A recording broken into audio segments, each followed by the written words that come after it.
lawsuit to actually force those 4 Pinellas County Commissioners to follow the law. Mr. Patrick Wheeler. Patrick, thanks for joining us. Well, thank you very much for inviting me.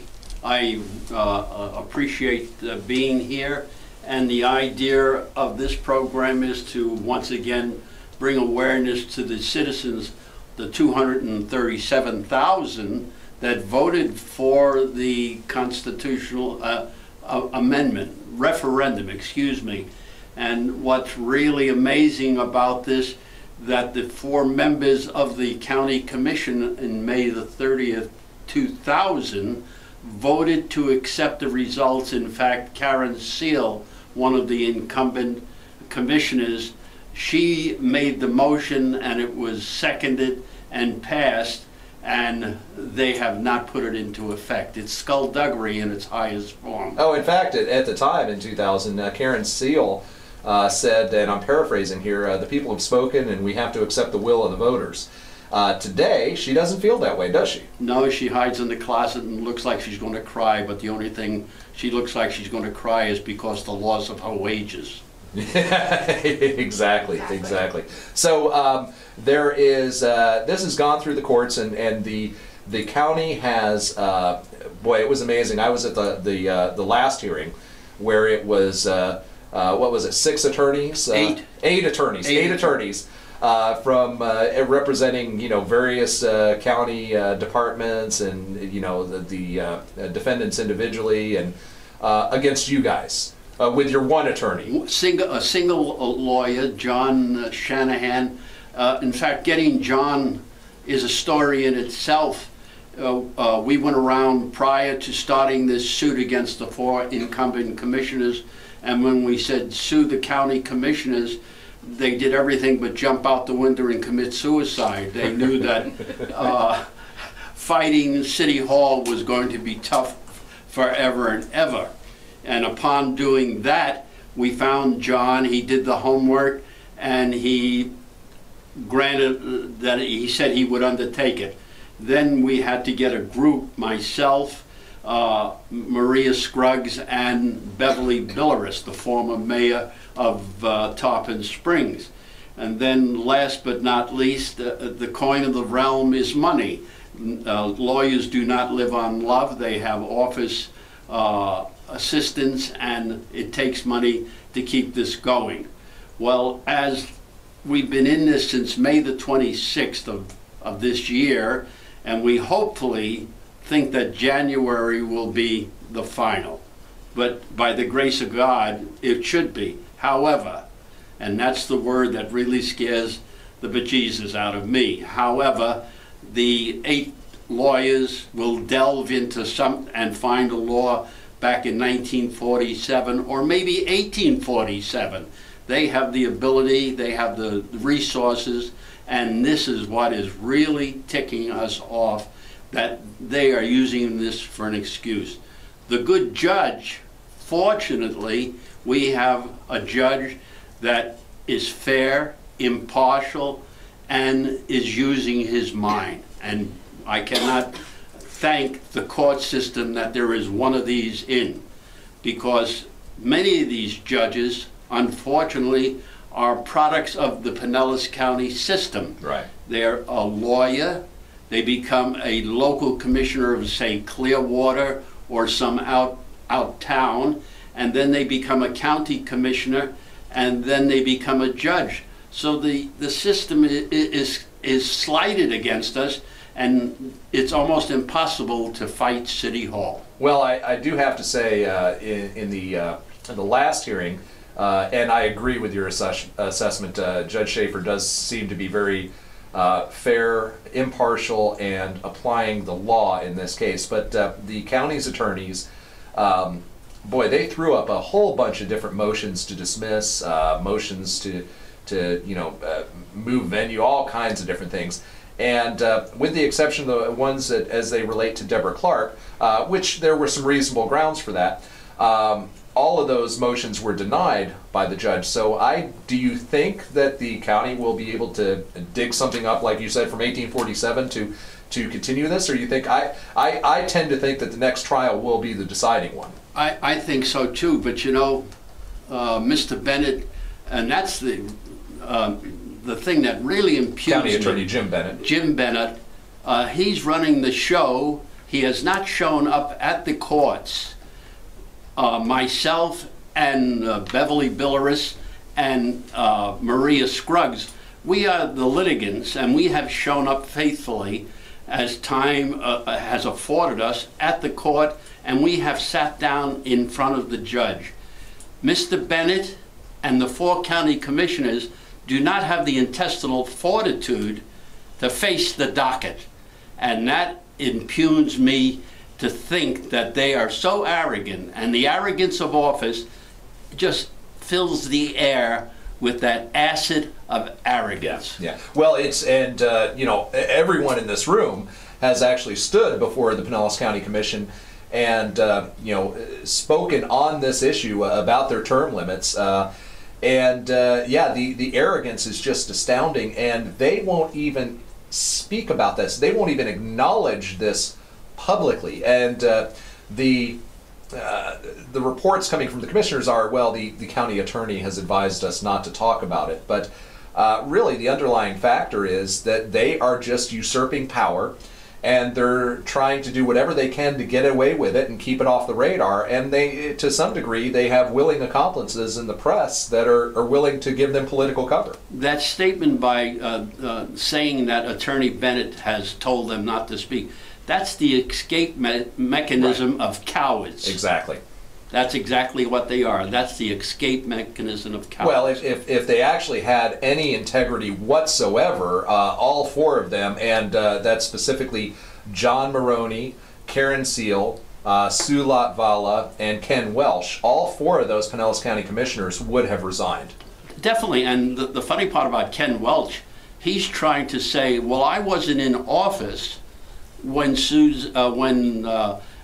it was voted that the commissioners would accept the ruling of the courts. Okay, well, I wasn't in office when they passed any of their tax laws. Does that mean I don't have to pay my taxes? Well, Ken Welch might take your side. Yeah, that's true. He's setting the precedent. Now, Pinellas County, I mean, because this 8 is enough law has gone in many different counties in many different states, but Pinellas County is the only one really still fighting it, and it has basically been upheld everywhere else, right? Yes, it has. Just this last election, Dunedin, 73% term limits. Miami, Dade County, 80, I believe it's 82%. Please don't hold me to those numbers, because Pinellas County seems to hold people at numbers so that they can demean them, but they cannot be held at numbers themselves. Right. They use these tools. But almost 97% of any city, town, or administration that has voted for term limits has been successful. Yeah, and it seems that 3/4 of the population on average are the people in support of term limits for their elected officials. Absolutely. Yeah.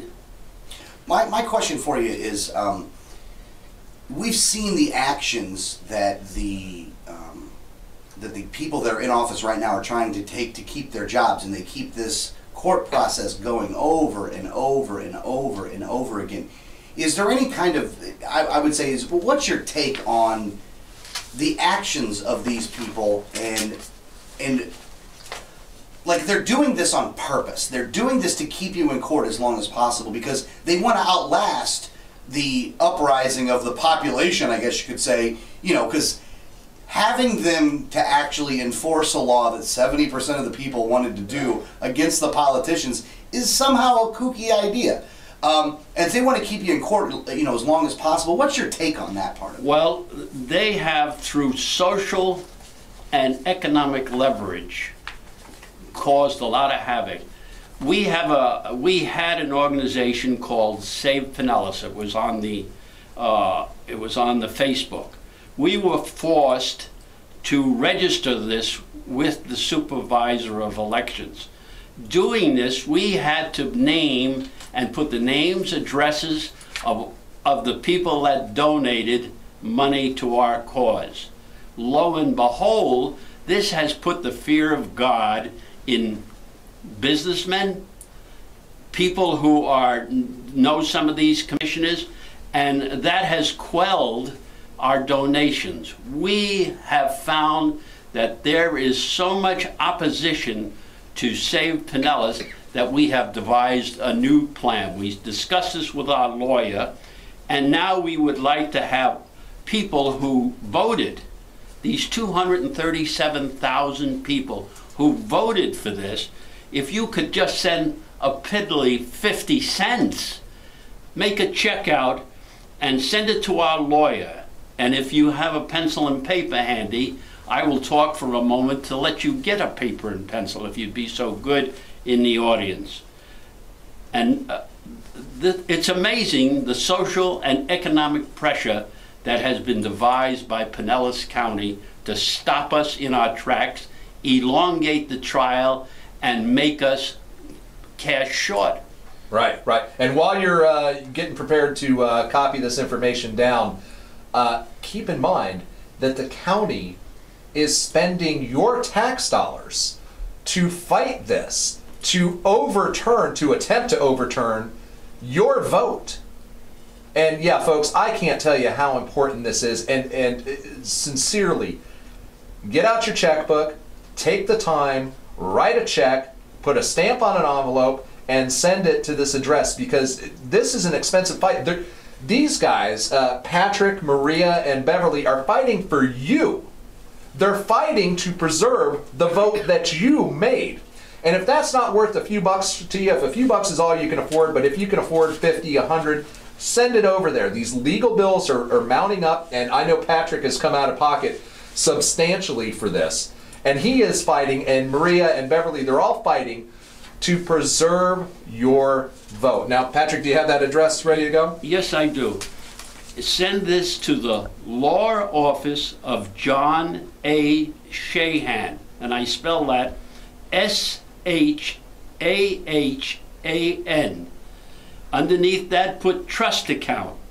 His address is 536 East Tarpon Avenue, Suite 3, Tarpon Springs, Florida, 34686. And at the lower left hand where you put the memo action, put Pinellas County Term Limits Lawsuit.